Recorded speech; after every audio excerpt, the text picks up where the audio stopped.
đồ ly trên này trời ơi muốn pi ly lâu đã lần là buôn ly à tay nó lê pi ly ra làm bay ôi à buôn cây từ tối về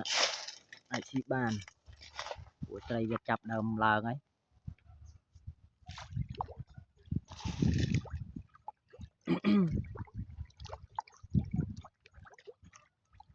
đầm lần cột bên này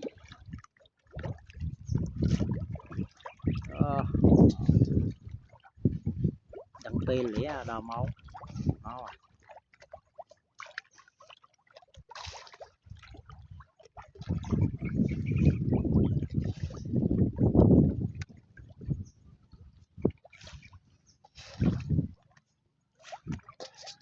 Đứa nó mày thằng biết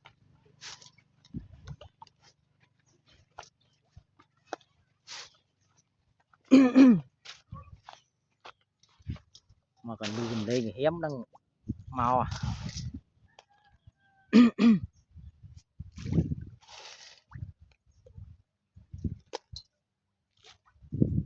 rồi nhá thằng đi giờ nào hơi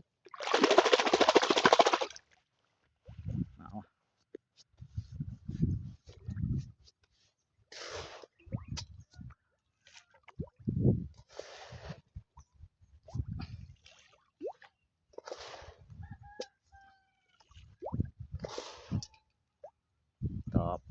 đặt pi cái lại nhưng giờ nè vui trơn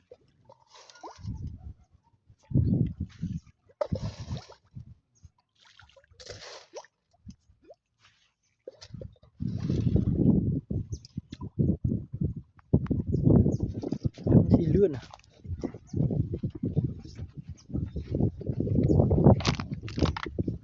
hay là nhảy thực họ mở khơi và thực la với những mấy cái này thực la nhảy vậy nhỉ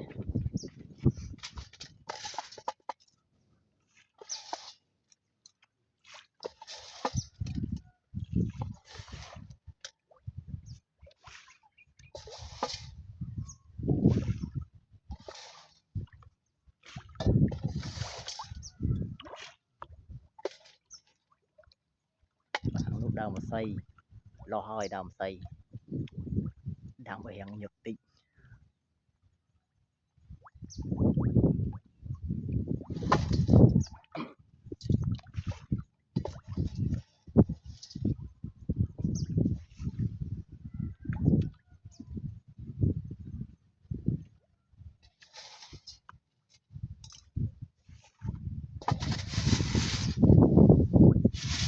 ngay trên đây